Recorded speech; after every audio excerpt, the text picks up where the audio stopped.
Selamat datang saudara-saudari. Hari ini kita mau mendengar kisah Rasul-Rasul babak 19. Paulus di Efesus. Sementara Apolos tinggal di Korintus, Paulus menjelajah kawasan pendalaman daerah itu, lalu tiba di Efesus. Di situ dia berjumpa dengan beberapa orang yang percaya kepada Yesus.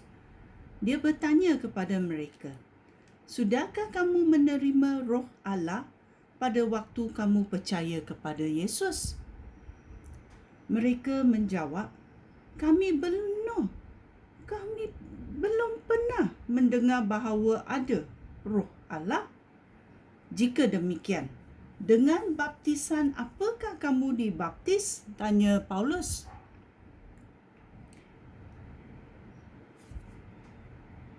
Dengan baptisan seperti yang diajar oleh Yohanes Pembaptis itu, jawab mereka. Lalu Paulus berkata, Yohanes membaptis orang untuk mengatakan mereka sudah bertaubat daripada dosa. Dia memberitahu orang Israel supaya percaya kepada orang yang akan datang kemudian daripada Yohanes Pembaptis. Orang itu adalah Yesus. Apabila mereka mendengar hal itu, mereka dibaptis demi nama Tuhan Yesus. Ketika Paulus meletakkan tangan ke atas kepala mereka, Roh Allah menguasai mereka. Lalu mereka bertutur dalam bahasa-bahasa yang ajaib serta menyampaikan perkabaran Allah. Mereka semuanya kira-kira 12 orang. Selama 3 bulan dengan berani, Paulus terus-menerus berkata-kata kepada orang di rumah ibadat. Dia berbincang dengan mereka dan berusaha untuk meyakinkan mereka tentang pemerintahan Allah. Tetapi beberapa orang antara mereka degil dan tidak mahu percaya. Di hadapan semua orang, mereka mencerca rancangan Allah untuk menyelamatkan manusia melalui Yesus. Oleh itu, Paulus meninggalkan mereka, lalu pergi dengan beberapa orang pengikut Yesus yang lainnya ke Dewan Syarahan.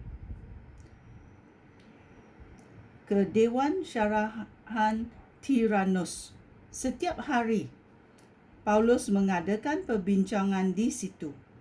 Perkara ini berlaku selama 2 tahun, sehingga semua orang yang tinggal di wilayah Asia, baik orang Yahudi maupun orang bukan Yahudi, mendengar firman Tuhan.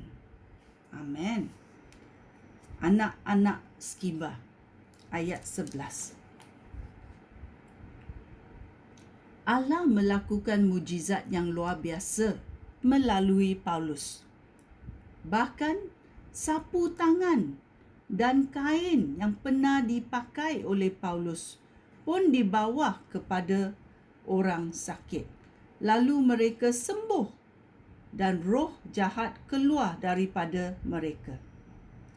Beberapa orang Yahudi yang pergi ke serata tempat dan mengusir roh jahat cuba menggunakan nama Tuhan Yesus untuk mengusir roh jahat. Mereka berkata kepada roh-roh jahat, Aku mengusir kamu demi nama Yesus yang diberitakan oleh Paulus. Ayat 14. 7 orang lelaki, iaitu anak-anak ketua imam Yahudi bernama Skiva, berbuat demikian. Ayat 15. Tetapi roh jahat berkata kepada mereka, Yesus aku kenal. Paulus pun aku kenal. Tetapi, siapakah kamu?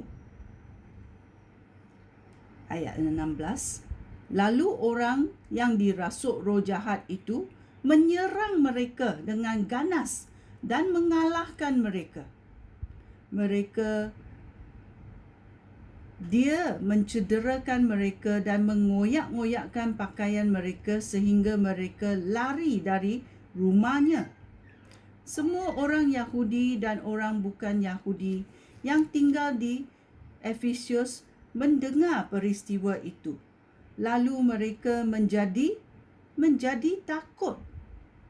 Oleh itu, nama Tuhan Yesus semakin dipuji-puji. Banyak orang yang sudah percaya kepada Yesus datang ke hadapan umum untuk mengakui perbuatan jahat mereka pada masa lampau. Mereka yang biasa mengamal ilmu sihir mengumpulkan buku-buku mereka dan membakar semua itu di hadapan orang ramai. Apabila dijumlahkan harga semua buku-buku itu, kira-kira 50,000 keping wang perak. Mahalnya. Melalui semua peristiwa yang luar biasa itu, firman Tuhan semakin tersebar luas dan semakin banyak orang percaya kepada Yesus. Rusuhan di Efesus. Ayat 21. Setelah semua peristiwa itu berlaku, Paulus mengambil keputusan untuk pergi ke Makedonia dan Akhaya, lalu terus ke Yerusalem. Setelah aku pergi ke sana, katanya, aku harus pergi ke Roma juga. Oleh itu, Paulus mengutus Timotius dan Iratus, 2 orang daripada pembantunya, pergi ke Makedonia terlebih dahulu. Sementara itu, Paulus tinggal lebih lama di wilayah Asia. Pada masa itulah berlaku rusuhan yang besar di Efesus kerana ajaran tentang Yesus. Di kota itu ada seorang tukang perak yang bernama Demetrius yang biasa membuat modal kuil Dewi Artemis. Usahanya mendatangkan penghasilan yang besar bagi pekerja-pekerjanya. Oleh itu, dia mengumpulkan semua pekerjaannya dan pekerja tukang perak yang lain, lalu berkata, saudara-saudara tahu bahawa kekayaan kita datangnya daripada pekerjaan ini. Sekarang, saudara sekalian sudah melihat dan mendengar apa yang dilakukan oleh si Paulus itu. Dia berkata bahawa berhala yang dibuat oleh manusia sama sekali bukan dewa. Dia berjaya meyakinkan banyak orang, bukan sahaja di Efesus, bahkan hampir di seluruh wilayah Asia. Hal itu membahayakan kerana perniagaan kita akan mendapat nama buruk. Bukan itu sahaja, bahkan orang tidak akan menghormati kuil Dewi Artemis lagi dan kebesarannya pun akan lenyap.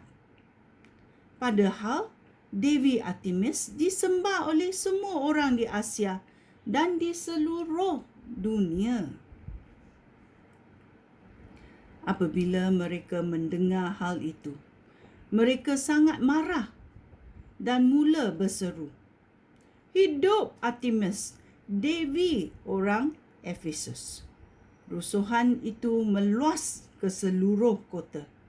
Kumpulan perusuh itu menangkap Gaius dan Aristarchus, orang Makedonia yang menemani Paulus dalam perjalanannya, lalu menyeret mereka ke stadium kota itu.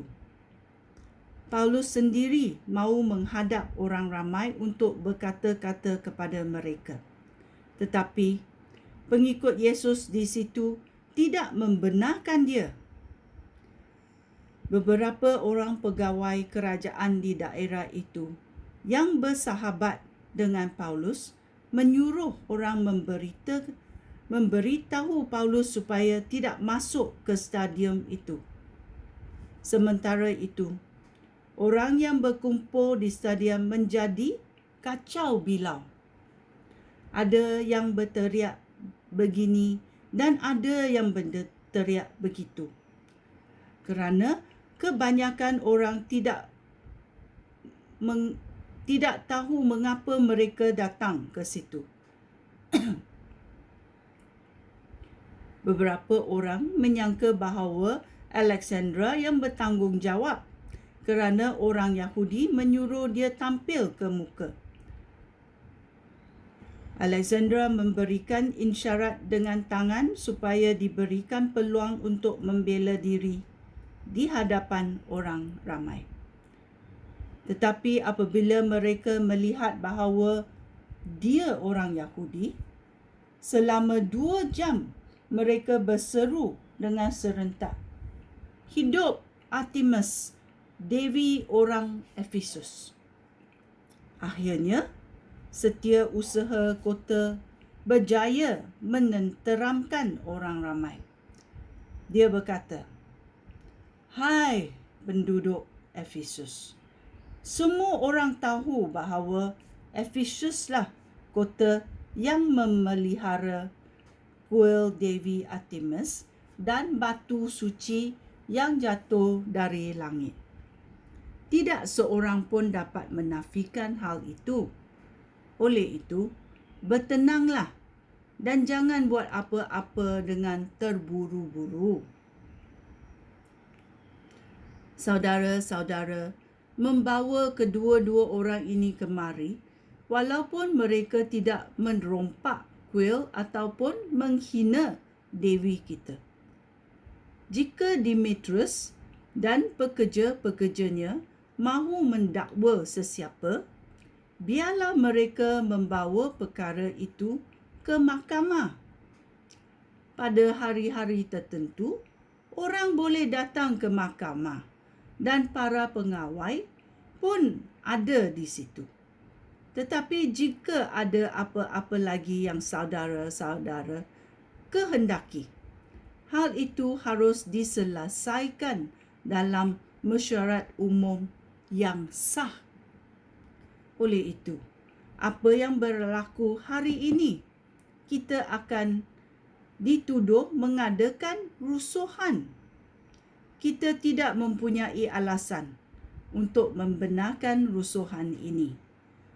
Setelah berkata demikian, setiausaha kota itu menyuruh mereka pulang. Ini adalah kisah Rasul-Rasul babak 19. Kita mesti tahu kuasa Roh Allah adalah kuasa yang suci dan Roh Allah menguasai mereka yang percaya kepada Yesus, penyelamat yang diutus oleh Allah. Sekian, terima kasih. Shalom.